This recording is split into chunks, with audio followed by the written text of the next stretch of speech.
ಸಚಿವ ಸಂಪುಟ ವಿಸ್ತರಣೆಗೆ ಇನ್ನೂ ಕೂಡ ಕೂಡಿ ಬರ್ತಾ ಇಲ್ಲ ಸಮಯ. ರಾಹುಲ್ ಭೇಟಿಗೆ ಕಾದು ಕಾದು ಸುಸ್ತಾಗಿದ್ದಾರೆ ನಾಯಕರು. ಅದರಲ್ಲೂ ಕೂಡ 3 ದಿನ ದೆಹಲಿಯಲ್ಲಿ ಸಿಎಂ ಡಿಕೆ ಇದ್ರು, ಅದಾದ ನಂತರ ಮಾಜಿ ಸಿಎಂ ಸಿದ್ದರಾಮಯ್ಯ ಇದ್ರು. ಆದರೂ ಕೂಡ ಏನು ಯೂಸ್ ಆಗಿಲ್ಲ. ಕಾರಣ ಏನು ಅಂತಂದ್ರೆ ರಾಹುಲ್ ಗಾಂಧಿ ಅವರು ಬ್ಯುಸಿ ಆಗಿದ್ದಾರೆ, ಸಭೆ ಮಾಡಲಿಕ್ಕೆ ಕಾಲಾವಕಾಶ ಕೊಡ್ತಾ ಇಲ್ಲ. ಡಿಕೆ ಬಿಕೆ ಸಿದ್ದು ಜೊತೆ ಮಂತ್ರಿಗಿರಿಗೆ ಸಚಿವಾಕಾಂಕ್ಷಿಗಳು ವೇಟಿಂಗ್ ಲಿಸ್ಟ್ ಅಲ್ಲಿದ್ದಾರೆ. ಜಾತಕ ಪಕ್ಷಿಯಂತೆ ದೆಹಲಿಯಲ್ಲೇ ವಾಸ್ತವ್ಯವನ್ನ ಹೂಡಿದ್ದಾರೆ ಆಕಾಂಕ್ಷಿಗಳು. ಖರ್ಗೆ ನಿವಾಸದಲ್ಲಿ ನಿಗದಿಯಾಗಿದ್ದಂತಹ ಸಂಪುಟ ಕ್ಲೈಮ್ಯಾಕ್ಸ್ ಮೀಟಿಂಗ್, ಅಧಿವೇಶನ ಹಾಗೂ ಸುದ್ದಿಗೋಷ್ಠಿಯಲ್ಲಿ ರಾಹುಲ್ ಗಾಂಧಿ ಬ್ಯುಸಿಯಾಗಿದ್ದಾರೆ. ಹೀಗಾಗಿ ನಿನ್ನೆಯೂ ಕೂಡ ನಡಿಬೇಕಾಗಿದ್ದಂತಹ ಸಭೆ ಮುಂದೂಡಿಕೆ ಆಯಿತು. ಮೆಗಾ ಮೀಟಿಂಗ್ ಇಂದು ಶಿಫ್ಟ್ ಆಗಿದೆ. ರಾಜ್ಯ ನಾಯಕರ ಜೊತೆ ಇವತ್ತು ಸಂಜೆ ರಾಹುಲ್ ಗಾಂಧಿ ಮಹತ್ವದ ಸಭೆ ಮಾಡ್ತಾರೆ. ಸಭೆ ಆದ ನಂತರ 2ನೇ ಸಚಿವರ ಪಟ್ಟಿ ಏನಿದೆ ಅಂತಿಮವಾಗಿ ಫೈನಲ್ ಆಗುತ್ತೆ.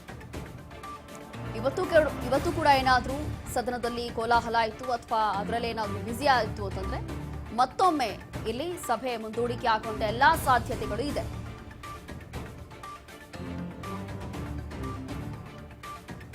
ಸಚಿವ ಸಂಪುಟ ವಿಸ್ತರಣೆಗೆ ಸರಿಯಾದಂತಹ ಸಮಯ ಕೂಡಿ ಬರ್ತಾ ಇಲ್ಲ. ಹಾಗಾಗಿ ರಾಹುಲ್ ಗಾಂಧಿ ಅವರನ್ನ ಭೇಟಿ ಮಾಡಬೇಕು ಅಂತ ಹೇಳಿ ಅವ್ರ ಜೊತೆ ಅಂತಿಮವಾಗಿ ಫೈನಲ್ ಲಿಸ್ಟ್ ತಲುಪಿಸಲಿಕ್ಕೆ ಈಗಾಗಲೇ ರಾಜ್ಯ ನಾಯಕರು ವೇಟಿಂಗ್ ಅಲ್ಲಿದ್ದಾರೆ. ಮತ್ತಷ್ಟು ಡೀಟೇಲ್ಸ್ ಕೊಡ್ತಾರೆ ನಮ್ಮ ಪ್ರತಿನಿಧಿ ಬಸವರಾಜ್ ಹುಗಾರ್. ಹೀಗೆ ರಾಹುಲ್ ಗಾಂಧಿ ಅವರ ಭೇಟಿಗೋಸ್ಕರ ಈಗಾಗಲೇ ನಮ್ಮ ರಾಜ್ಯದ ನಾಯಕರು ವೇಟಿಂಗ್ ಲಿಸ್ಟ್ ಅಲ್ಲಿದ್ದಾರೆ, ಸಚಿವಾಕಾಂಕ್ಷಿಗಳು ಕೂಡ ಕಾಯ್ತಿದ್ದಾರೆ. ಅಟ್ಲೀಸ್ಟ್ ಇವತ್ತಾದ್ರೂ ರಾಹುಲ್ ಗಾಂಧಿ ಅವರು ಒಂದು ಕಾಲಾವಕಾಶ ಕೊಡ್ತಾರಾ? ಇವತ್ತು ಸಭೆ ಆಗುತ್ತಾ? ಇಫ್ ಇನ್ ಕೇಸ್ ಆದ್ರೆ ಏನ್ ಬೆಳವಣಿಗೆ ಆಗ್ಬಹುದು? ನಿನ್ನೆ ರಾಜ್ಯದ ಸಚಿವ ಸಂಪುಟ ಪಟ್ಟಿ ಫೈನಲ್ ಆಗುತ್ತೆ ಅನ್ನುವಂತ ನಿಟ್ಟಿನಲ್ಲಿ ಕೂಡ ಬಹಳ ನಿರೀಕ್ಷೆಯಲ್ಲಿ ರಾಜ್ಯ ಕಾಂಗ್ರೆಸ್ ನಾಯಕರು ಇದ್ರು.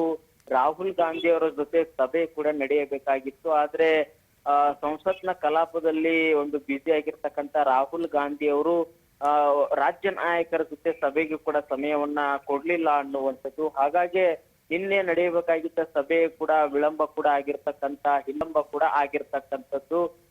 ಈಗಲೂ ಸಹಿತ ರಾಜ್ಯದ ನಾಯಕರು ರಾಹುಲ್ ಗಾಂಧಿ ಅವರ ಸಮಯಾವಕಾಶಕ್ಕಾಗಿ ಕಾತುರದಿಂದ ಕೂಡ ಕಾಯ್ತಾ ಇದ್ದಾರೆ. ಹಲವು ಸಚಿವಾಕಾಂಕ್ಷಿಗಳು ಸಹಿತ ಸಿಎಂ ಡಿಕೆ ಶಿವಕುಮಾರ್ ಅವರು ಮತ್ತೆ ಮಾಜಿ ಸಿಎಂ ಸಿದ್ದರಾಮಯ್ಯ ಅವರು ಮತ್ತೆ ಕೆಪಿಸಿಸಿ ಅಧ್ಯಕ್ಷರಾಗಿರ್ತಕ್ಕಂಥ ಡಿಕೆ ಹರಿಪ್ರಸಾದ್ ಅವರ ಜೊತೆ ಕೂಡ ದೆಹಲಿಯಲ್ಲಿ ಕೂಡ ಠಿಕಾಣಿ ಕೂಡ ಹೂಡಿರ್ತಕ್ಕಂಥದ್ದು. ಆದ್ರೆ ಇವತ್ತು ಬಹುತೇಕವಾಗಿ ರಾಹುಲ್ ಗಾಂಧಿ ಅವರು ಸಮಯಾವಕಾಶವನ್ನ ಕೊಡ್ತಾರೆ, ಅಂತಿಮವಾಗಿರ್ತಕ್ಕಂಥ ಪಟ್ಟಿಯನ್ನ ಸಿದ್ಧಪಡಿಸ್ತಾರೆ ಅನ್ನುವಂತಹ ಮಾಹಿತಿ ಕೂಡ ಇರುವಂತದ್ದು. ಯಾಕಂತಂದ್ರೆ ಈಗಾಗಲೇ ಹಲವು ಸುತ್ತಿನ ಸಭೆಗಳು ಕೂಡ ಆಗಿದ್ದಾವೆ. ಇನ್ನೇನು ಅಂತಿಮವಾಗಿ ರಾಹುಲ್ ಗಾಂಧಿ ಅವರು ಅದಕ್ಕೆ ಗ್ರೀನ್ ಸಿಗ್ನಲ್ ಅನ್ನ ಮಾತ್ರ ಕೊಡುವುದೊಂದೇ ಬಾಕಿ ಇರ್ತಕ್ಕಂಥದ್ದು. ಹಾಗಾಗಿ ಇದೀಗ ಕೆಲವೊಂದಿಷ್ಟು ಸಮುದಾಯವಾರು ಪ್ರಾದೇಶಿಕವಾರು ಕೂಡ ಸಚಿವ ಸ್ಥಾನವನ್ನ ಕೊಡಲಾಗಿದೆ ಅನ್ನುವಂತ ಮಾಹಿತಿ ಇದೆ. ಆದ್ರೆ ಕೆಲವೊಂದಿಷ್ಟು ಒಂದು 3-4 ಹೆಸರುಗಳಲ್ಲಿ ಕೂಡ ಒಂದಿಷ್ಟು ವ್ಯತ್ಯಾಸ ಕಂಡು ಬಂದಂತ ಸಂದರ್ಭದಲ್ಲಿ ಅದನ್ನ ಅಂತಿಮವಾಗಿರ್ತಕ್ಕಂಥದ್ದು ರಾಹುಲ್ ಗಾಂಧಿ ಅವರ ಆಯ್ಕೆಗೆ ಕೂಡ ಕಾಂಗ್ರೆಸ್ ನಾಯಕರು ಬಿಟ್ಟಿದ್ದಾರೆ ಅನ್ನುವಂತ ಮಾಹಿತಿ ಕೂಡ ಇದೆ. ಹಾಗಾಗಿ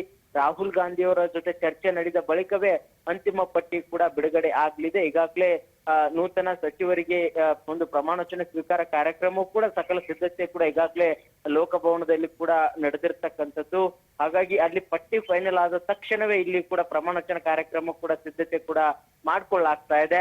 ಹಾಗಾಗಿ ಇವತ್ತು ಬಹುತೇಕವಾಗಿ ರಾಹುಲ್ ಗಾಂಧಿ ಅವರು ಸಮಯಾವಕಾಶವನ್ನು ಕೊಡ್ತಾರೆ, ರಾಜ್ಯದ ಸಚಿವ ಸಂಪುಟದ ಪೂರ್ಣ ಪಟ್ಟಿ ಕೂಡ ಬಿಡುಗಡೆ ಆಗುತ್ತೆ ಅನ್ನುವಂತಹ ಮಾಹಿತಿಗಳು ಕೂಡ ಇರುವಂತದ್ದು. Roshini, okay Hugar, just hold ಆಗಿ ಮತ್ತಷ್ಟು ಅಪ್ಡೇಟ್ ಸಿಗ್ತಾ ಇದೆ ಇದೇ ವಿಚಾರಕ್ಕೆ ಸಂಬಂಧಪಟ್ಟಂತೆ. ಹಾಗಾಗಿ ಇವತ್ತು